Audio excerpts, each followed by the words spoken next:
Can you share a little bit about some of the common reasons for hair fall? Hair fall is a multifactorial problem. There are so many reasons for the hair fall, but the most commonly we see. Share a little bit about some of the therapies that are available for hair fall. Yeah, but apart from first here at the The home, different kinds of hair transplants procedures that people can look into. basically there's a two famous procedures. One is Hi friends, and particularly my Desi brothers. This is Parth Savla. Welcome to the channel that is designed specifically for men's health and wellness to hopefully save you years of trial and error that I myself had to go through. So hopefully, if you like this video, give it a like, subscribe. Today, we are really blessed to have an interview with Dr. Niraj Goenka, who's actually been responsible for what you see right now in terms of what you see on my head. But before we go into all of that, I wanted to interview Dr. Niraj because of his amazing journey, all the things that he's personally gone through, and the knowledge that he has around all sorts of things, not just hair care. So with that, we're going to begin. So Dr. Niraj, would you like to introduce yourself a little bit? Maybe share with us how long you've been practicing and anything else that you'd like to share about your journey. first of all, thanks Parth for taking me to your YouTube channel. Hi friend, myself Dr. Niraj Goenka. I'm family dermatologist and hair transplant surgeon at Surat, Gujarat. I own my clinic which has facilities regarding skin, hair and nails. I have more interest into things like hair procedures, hair fall problems and hair transplant. I'm doing all these since last 16 years and I have more expertise in hair related procedures. See, but I'm doing transplants since last 16 years. Till date, I have done more than 4,000 surgeries in different conditions and different kind of patients, from grade 1 to grade 6, a small baldness till a huge baldness, and also different kind of patients like burn patient, trauma patient, and many other different conditions. That's pretty phenomenal. Can you share a little bit about some of the common reasons for hair fall? Hair fall is a multifactorial problem. There are so many reasons for the hair fall, but the most commonly we see is a androgenetic alopecia. Androgenetic means this comes from the heredity and hormone. This can happen in both male as well as in female. Male is known as male pattern baldness, and for female is known as female pattern baldness. The most common reason being your genes, which comes to the family, and other is hormones, testosterone. Some other factors also may play a role, like your stress, diet, the things which you do with your hair, your lifestyle also.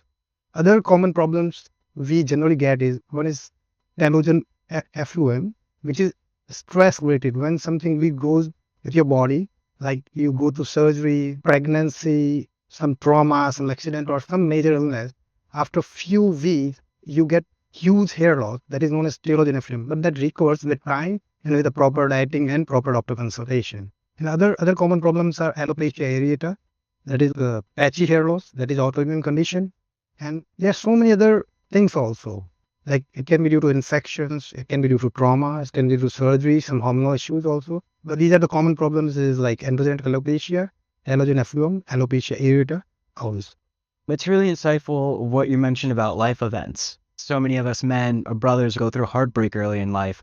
That could have a huge impact on hair fall. Another really important aspect that you just mentioned is also testosterone. I'm actually going to be doing a whole video on testosterone and hormone regulation in future videos. Can you share about some things that people can do at home to take care of their hair? Yeah, that is very important part. Before coming to the doctor, there are so many things you can care about your hair. First is a balanced and nutritional diet, healthy diet. This is very important, like a good amount of protein, iron, vitamin B12, some other vitamins and micronutrients like zinc, biotin, etc. Other than this, you can learn to cope up with your stress, your emotions. Stress is a very big factor in hair fall. Then don't do so much wrong things with your hair, like so much coloring, so much waxing. Don't bind your hairs too tightly. Use softer comb. Are there any other things that people can do in terms of at-home hair care or even lifestyle changes? Yeah, good diet, increase water intake. It's also an interesting thing that you mentioned about not binding your hair. Early on, I used to wear a handkerchief or a bandana. I went through kind of a cool phase in my life, but I would go on for years wearing a bandana. And so I experienced hair loss in my late 20s. As we're sharing all of these different reasons, I'm beginning to realize why I started experiencing hair loss in my late 20s. Can you say a little bit about things like alcohol, smoking? and substances and how that might also impact hair loss? Yeah, definitely. They are not directly related, but the alcohol in smoking changes your immune system. It make you weak from inside. That definitely impacts every organ of body, not only kidney, hearts. It also impacts your hair. So definitely, if you stop smoking and stop alcohol, that will help your hairs out. Dr. Niraj, can you Yeah. share a little bit about some of the therapies that are available for hair fall? But apart from first care at the home, we have so many medical as well as surgical treatment available at our clinic or all over. So first of all, we have oral medications, topical medications to apply on the scalp, many nutritional things, and medications like Finasteride, Minoxidil, some multivitamins, and many other medications that should be taken according to doctor's advice. Should not be taken at the home without doctor's advice. Along with that, there are so many therapies, so many procedures available, like low-level light therapy known as LLLT, PRP therapy. In that, we take your blood, we separate the platelet-rich plasma and insert into your scalp or where the hairs are less in density. That helps in growing new hairs as well as in improving your existing hairs. Mesotherapy, there are some solutions available to improve your hairs. And then definitely after that comes the hair transplant. And the hairs are very less. Or if you are bald, then definitely surgery works wonderfully, known as hair transplant. Oh, wonderful. We're going to get into my process and my procedure that Dr. Niraj did in a moment. But can you share, just for all of us to have a basic understanding of what is a hair transplant and how does it work? Yeah, this is very famous procedure nowadays. When I started, maybe the people were not knowing. Right now, most of the patients who have problem, they have heard about the transplant. Basically, transplant is taking your own natural hair from one area, which is a permanent zone of the body, and transferring all these hair follicles to the area where you need it, where the hairs are very less or you are bald. So the procedure is taking hair from one part of your body and placing it into other part. That is known as transplant. What are some common areas that you can take hair from? Mostly we take the hair from the back of your head, that is known as occipital zone. And again in that zone there is a zone which is permanent. Mostly you don't lose hairs from that area. If you see any person who is even completely bald, still they have a strip at the back and side that is known as occipital zone. That is known as occipital permanent zone. Mostly we take hair from that area. But we can also take hairs from other areas, like from the beard. We can take from any area, but the good hairs are the occipital zone, the beard zone, and the chest zone. We can also use other areas like hand, legs, body hair. So that is known as the body hair too. And what kind of patients do you see typically that have hair loss problems? Every kind of patient, in terms of age, all the patient, most of the patient have hair problems of different kinds. But if you see as a hair transplant perspective, there is a grade. There is a grades in the baldness. This is from grade 1 to grade 6. From frontal side, some people have the front, only just a little bit baldness in the front. Some people have the front whole baldness. Some people have the whole bald. There is a grade bald. Other than that grading system, we also get the patient who have lost from the burning, from trauma, from accident, or from disease. But mostly we get the patients which are really needed hair transplant is androgenetic alopecia patient, means that is genetic and hormone related. What are the different kinds of hair transplants procedures that people can look into? Basically, there's a two famous procedures. One is FU and one is FUT. FU is follicular unit extraction technique, and another one is FUT, that is follicular unit transplantation. The difference is in FU we take hairs one by one. We don't use any blade, cutting, stitching. And FUT we cut a part of the strip, we take a suture and we separate the hair from the strip and plant in the front area. That is known as FUT. But nowadays, patient has the doctors or some clinics have used in a different ways. They modify the technique and they gave the different name. But the basic techniques are two only, the FUE and FUT.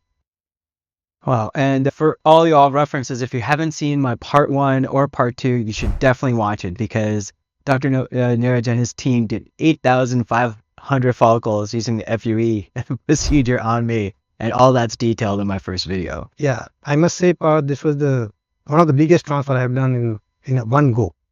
I have placed so many grafts in multiple procedures, multiple days or months apart, but in a single go, like 3-4 days continuously, this is one of the biggest procedures I've done for you. This is more than 8,000 grafts. And for that, I'm grateful, and everyone in my life is grateful. So it was wonderful.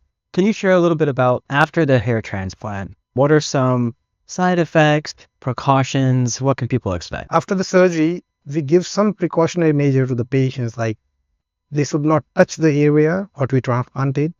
When sleeping, be careful so it not touch or harm your planted area. No t-shirt, avoid from sun exposure. We give some normal saline to spray 5-6 times a day. Be careful while washing your hair. What we explained was for first few days was like that, and eat a good healthy diet, avoid smoking alcohol, and keep in touch with doctor if you have some concerns. After procedure, generally first few days are important, and after few days, we ask the patient to touch the hair so that the existing crust and the problem which are with your hair, they fall out. They start growing after 3 to 4 months, and you can get wonderful results of 7, 8 months. Wonderful. This way we all know what to expect when we actually have this procedure done. Now, taking a step back to the day of the procedure, can you share a little bit about the process of the hair transplant journey? Yeah, transplant on the day of surgery. First, we inform the patient about the procedure. We prepare the patient, take an informed consent. We give all the information and make the patient sign regarding we give all the information. Then procedure wise, first is preparation, then making hairline. This is again a very, very important aspect of the transplant. Making a good natural hairline gives you natural look. After making a good hairline, we prepare the patient.